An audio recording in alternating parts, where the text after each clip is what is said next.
Moving abroad, the good, bad, and the ugly, what you should know before you go, and what I wish I knew before I left. Do you want to travel more, or do you want to live outside of the US, but you don't really know where to start or how to get started, how to make the move? It's okay, sis. I got you. This is where you can find out exactly how to begin traveling more or living abroad. I'll show you good tips, good advice. We'll find out how to make the move. We'll find out how to fund the move with digital nomad careers.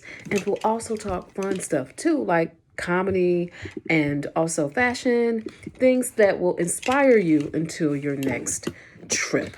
So this video today, I wanted to make this video. We're talking about the good, bad, and ugly about moving abroad, the things you need to know for sure. The inspiration for this video came, I watched a video on the Driven Spice channel. Cinnamon, Christine, and Candace, 3 U.S. expats. Their video is called "We Left America 4 Years Later, Living Abroad and Everything in Between." All right. Hey, you guys, make sure you do me a favor. Make sure you subscribe to my channel. I don't want you to miss a video. So subscribe to my channel and you'll get a notification whenever a new video is posted. Also, make sure you like and comment and share this video. That's how you can help me as a Black woman creator here on YouTube. Like, comment, share, and please don't forget to subscribe. So let's get it cracking, okay? The good, bad, and the ugly. I was really inspired to do this video because there are a lot of channels you can go to on YouTube. There's a lot of content that talks about travel and Black women traveling and Black women expats, but I think a lot of them are very much one-sided. Sometimes they don't tell the real, okay? We keep it real here. We definitely keep it real. And so, yes, moving abroad is a great thing if that's what you want to do. That is definitely the good part about it. If you have made the move, you have made the leap, that is the good part. But please know there's a whole other world beyond that. And the good part about moving abroad is that from the sheer fact that you moved abroad, you've done a thing, sis. You have done a thing. I moved to Paris from Atlanta at 48 years old in January of 2023. I'm going on my year 2 of my Paris adventure. I will be in France for a second year. My visa was just approved last week. I'm happy about that. But when it comes down to it, you need to pat yourself on the back, okay? You have done the damn thing. You've done the thing. You have done a thing. You have successfully moved.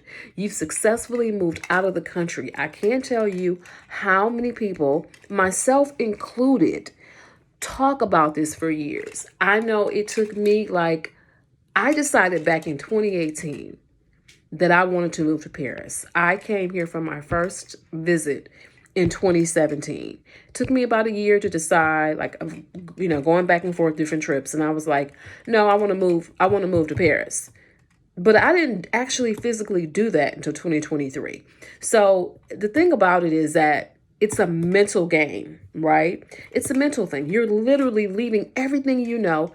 Everyone you leave, everything you know, you're leaving your comfort zone, everything you know, you're leaving the people you know, you're probably leaving family, loved ones, friends to move to a whole different country, probably halfway around the world, right? And you're looking to settle there. That alone scares a lot of people. I know it scared me for a very long time. And it got to the point to where my daughter is 23. And so she told me, she was like, Mom, you keep talking about moving, but I don't actually see you doing anything about it. I see you talking about it, but I don't see any action from you. That was a hella wake up call for me because my baby just called me out. Okay. She called me all the way out, hurt my little feelings and everything, but it needed to be said. You say you want to move, Mom, you say you want to move, but I don't see no action. I don't see you actually doing what you're telling me you want to do. So sometimes we need a wake up call, right? And If, like I said, if you've made the move, congratulations to you, sis. You've done the thing, pat on the back. You deserve all the flowers because you have done the thing that some people will talk about for years and years and years, but they will never do. I'm a big fan of there's got to be a small window of time. You have to give yourself a couple, like a year, 6 months to a year to two, no more than 2 years. Because really, when you prolong it out, it's more likely that you won't do it. Okay. If you say I'm in 10 years, I'm going to go. 10 years is unrealistic. You know how much can change in 10 years? You can go out and get you a whole new husband, new man. You can have a baby, get a new dog, new goldfish, whatever. Like 10 years, your life could totally change. You may not even be here in 10 years. So when you're making moves to have a global lifestyle, you really need to make them for a short period of time. Make them very actionable steps. 6 months, 1 year, 2 years. Please do not believe anyone who tells you on these internets, okay, on Kiki Palmer internet. Do not believe anyone who tells you they just dropped into a country. Honey, they are lying, especially if they live there. They are lying. Listen, the truth is not in them people. Because moving abroad, the expat process takes planning, it takes preparation. You can wake up tomorrow and say, okay, I want to move to Kenya, for example. But there's a process you need to take to move to Kenya. There are visas you must secure. You've got to find a place to live. You've got to the visa is the number one thing, okay? Because if you don't get the visa, you're not going nowhere, baby. Okay, nowhere. So there are things you got to do to put things in place for you to actually move around the world. Please don't believe anyone who tells you otherwise. They are lying to you, okay? So you've done the good. Now, the bad. The bad. Here we go. Here's the bad.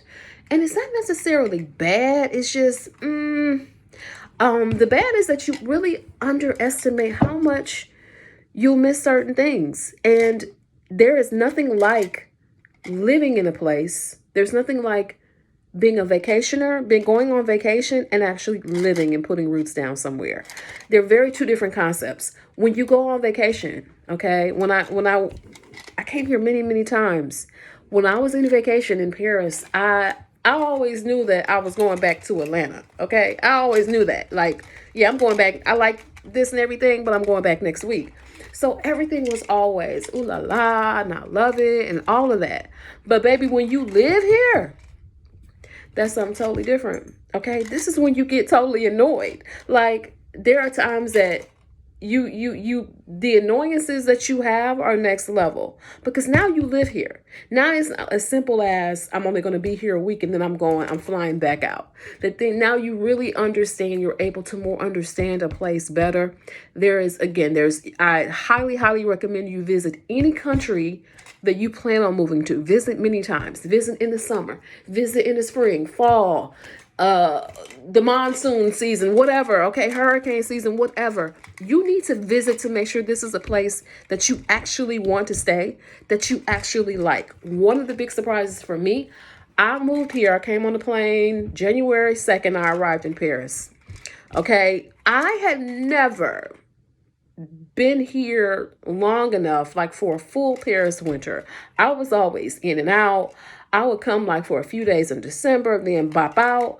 I would come like maybe March or April, but I wasn't here for a full winter. Honey, I quickly found out that it is cold and wet here, okay? I am from Atlanta. My bones are fragile now. I'm from Detroit, but I haven't done a Detroit winter in 15 years, okay?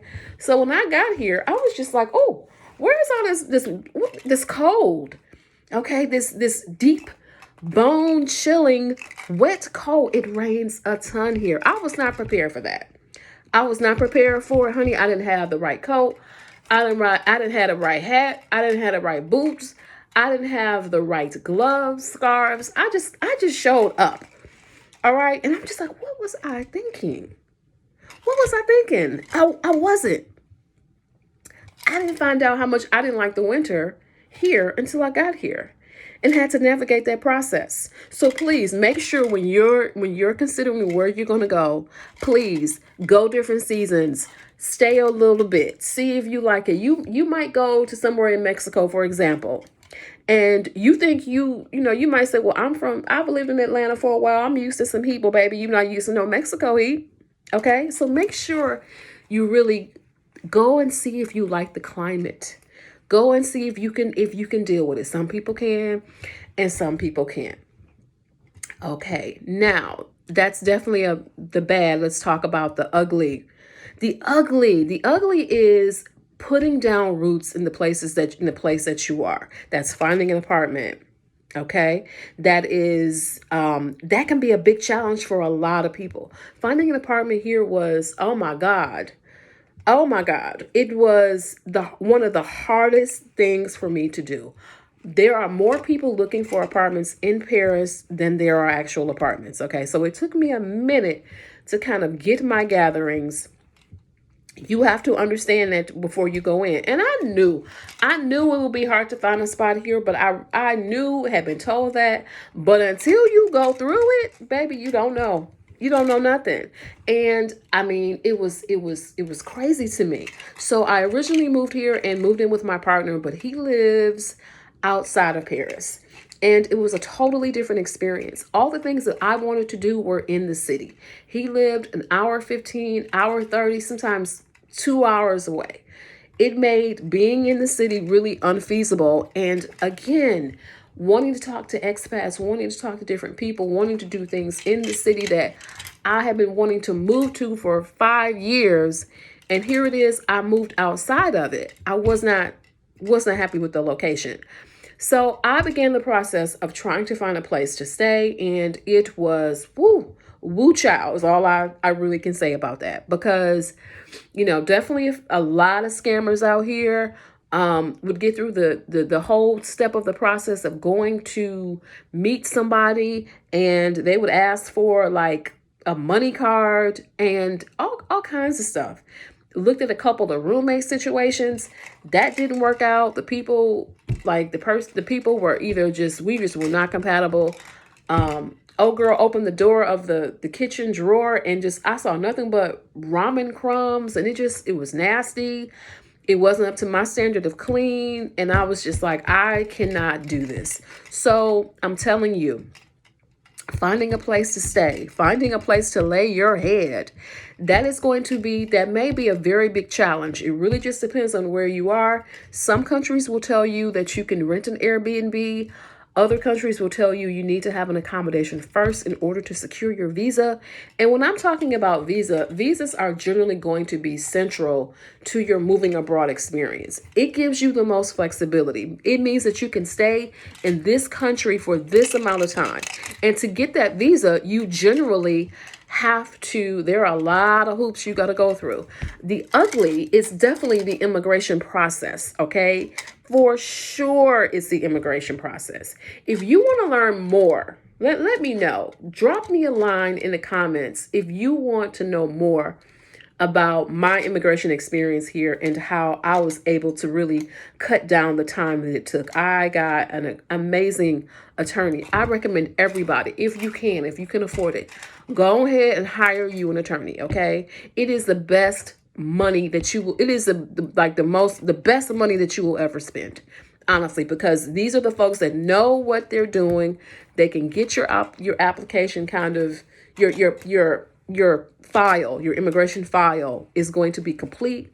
It's going to be what it needs to be. You're not going to have people coming back and asking you to provide something else for the most part. So it is way simpler. And I don't care what nobody say. I think when attorneys prepare these, your visa application, they go on top of the pile. Okay. And you're able to move faster than an individual person, filing for your visa. Remember, this is also the quote unquote ugly part of it, because it's an expense that you have to budget for. Okay. And that you have to allow. You just have to know that until you are familiar with the process, fluent with the language. For me, I am not fluent in French at all. So the first year, your documents, my experience here, my documents could be in English. The second year, oh no, baby, you got to have everything in French.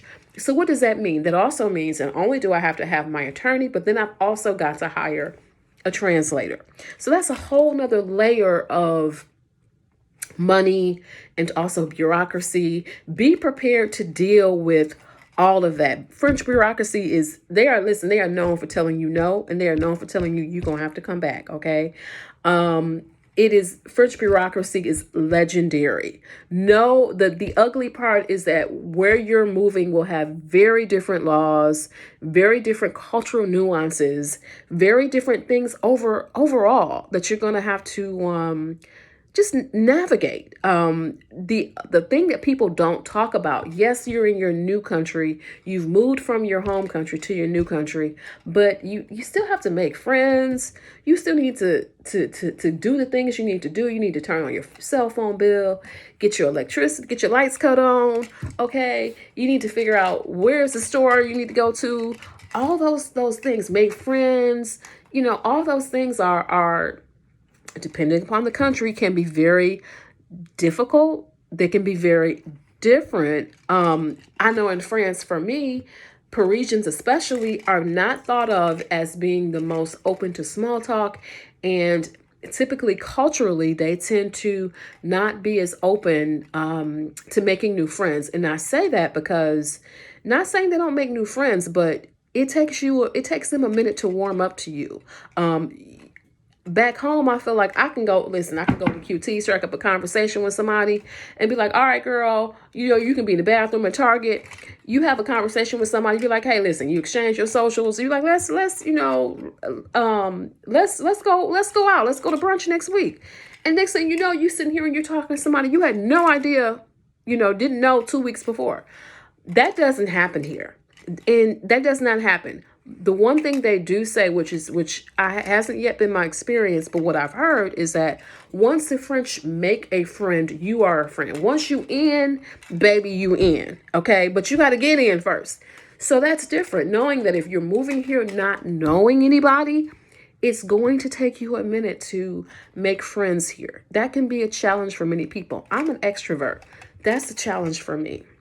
That is a big challenge. That's something that, even though I read all the books and the blogs and whatever, it doesn't make a difference. Until you are here, you are not, you just aren't prepared. You aren't prepared. So know those things going in. Know how you literally are moving across the country. You may or may not know anybody. You're going to have a friend circle. You're going to have to make new friends, make new acquaintances.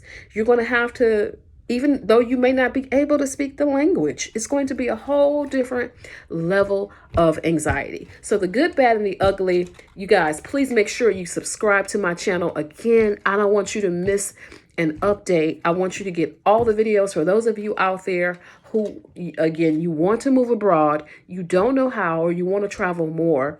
Make sure you check out the next video that I'm going to do. It'll be about the immigration process and how I was able to make that process go smoother, and also make the process go smoother, get my visa in record time. Stay tuned to that video. It'll be coming out in the next couple weeks. Please make sure you subscribe, like the video, comment, and share it with your friends. All right, you guys, have a good one. We'll talk later.